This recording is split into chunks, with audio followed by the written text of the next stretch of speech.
for sure. Yeah, as you know that our neighborhood we have Shisuana, the leopard that used to hang around here. She's more dominantly Ligari, and we have another leopard, Whitelove. She's around Bush Lodge. Yeah, she's there today. On that area. So I don't know whether the youngster where they will go, but it might hang around, it might move. I'll be interesting to see what happens. It's going to be an interesting last few months. Also, with only a couple of months of winter left, the viewing should be really good. I mean, finding like that leopard we found the other day with you guys, you could so easily lose a leopard in that. So the ability to find and follow them is also brilliant at this time of year. Yeah. And we're having question earlier on that safari female is going to interact with Kurula's youngster that are around in the area. Yes, it can happen. Leopard are complete leopard are a more searchable species. It can have interaction if they really went to the south. But if you look at the safari female, she's very, very old, and new blood comes in. It will be very easy to push the old female to go somewhere else. That can happen. That's a good point, sir. Yeah. It's a very interesting point you've raised there as well. So her granddaughter essentially could become her... Yeah, she can take over from the territory. That can happen. Rexon, how many years have you been enjoying leopards? Sorry, I always feel a little, not always, and I have to be just quickly honest here, I feel a little bit formal at the moment, and that's just ridiculous. Sitting around a fire in the middle of Africa feeling formal is just missing the whole point. Rexon, what I was curious about, how long have you been into leopard, for lack of a better word? Now, when did you first think, yes, I like these animals a lot? To be honest, I want to be real on this. Since 1993, I began to love the leopard. People that watch a lot of wildlife film, there's a leopard called, there's a movie, documentary called Living with the Leopard. I was one of the guys that really do trekkings, finding leopard, collecting a lot of footage on that. I started to love leopard on that way from south. Yeah. So how tracking leopard, finding leopard, and living with leopard essentially. Yeah, living with that's what you were doing. I remember one day I was tracking leopard, youngster, and tracking like for 2 hours, and I located the youngster. I come very close, like a meter, and I didn't believe. I just freeze and look at the leopard, and you know the leopards are very good. They really understand the situation, and she really walk slowly, pass by, and lie down, and I start to love leopard on that way, because really they can see that I was not doing that in purpose. I was just tracking, looking.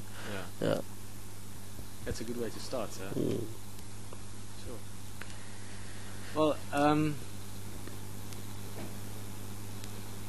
again, I feel silly for being a little bit formal, because I sort of feel like asking more questions, Rexon, because I'm curious about a few things. What is your take? Why do you think Karula's been in camp? Why has she been coming in here and sniffing things and exploring a bit? I believe because the leopard, she used to be around the area, she used this environment, she knows,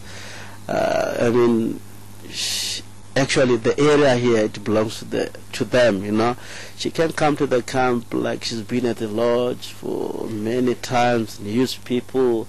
She's not having fear of people. She built the trust of coming camp knowing that there's nothing going to happen. You know, as you were standing here, she was rolling there. She doesn't care at all, because what happened to her, she learns from the mother that being around the camp and being surrounded by people, and people are not doing damage on leopard. So leopard knows that I can be at the camp, no one can chase me off, no one can really push me away. So they all live together. They can all live together, you know. Coming at the camp is something that leopard will do. One day we'll wake up here and see the youngster jumping around here. Maybe you'll never know, because the mother, if she have that instinct to us and have a trust, what about the youngster? They will even come inside the kitchen sometimes.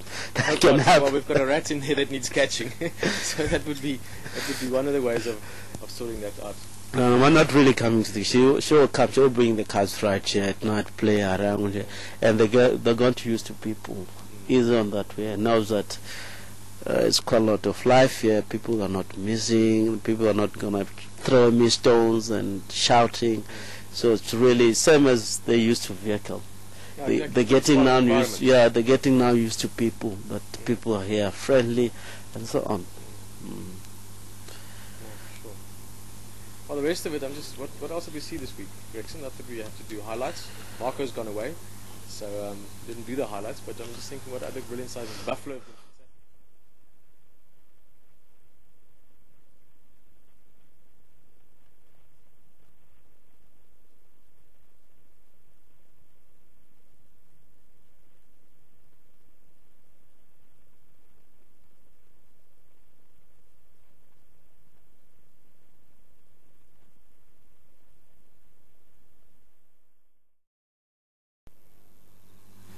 Well, guys, welcome back. Sorry about that. It was a little battery problem on the one microphone. We were basically just sort of going through a couple of things we saw during this week. Rex, and just saying now you saw a lot of rhino. Yeah. We have seen buffalo, of course. Myself and you know, we have checked elephant on the waterhole. You know, a lot of general game. Zebras, you know, I remember one of the zebras with stumpy tail. Yeah. Stompy, you know. We've named the new buffalo. Stompy. Yeah, Stompy. Yeah, which is very, very good. Today. It's also saw Ellie's that time has been a bit interesting the last week. Rex and myself have been on the vehicle all the time. Rex and I've actually quite enjoyed it. We've just sort of swapped seats every now and again. That's awesome. But that sighting, one that I quite enjoyed on a personal point as well, was the sighting around Gowrie Pan when we ran out of batteries and just sat with the elephants for a while. And what we spoke about earlier, Rex, and you were saying with Karula just accepting us in her space and we sort of accepting her in our space. It was a great sighting. I really enjoyed that as well, just from a point of view of showing that we can actually share space with animals the same as they would with other things. So the elephants react to us the same as they would to a kudu or something else, to some extent or another. And then the other breeding herd we saw there close to Philemon's cut line as well. Yeah, other night with that nice sunset. It was beautiful. That I remember. We have a fantastic shot on those elephants around that area. Yeah. Which is amazing. You remember they were walking in front of us. Suddenly the matriarch shows up, shake the head, and the dusty, you know, on the road crossing. It was very, very good. And the way they were moving.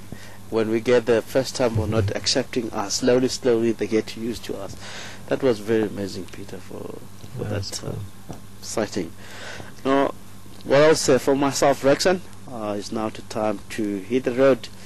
I left Peter here, and thank you so much, Peter, to be with you around. Fireside handshake. Yeah, which is very, very awesome. I believe I'll find you lots of live birds during the week. Thank you. Cheers.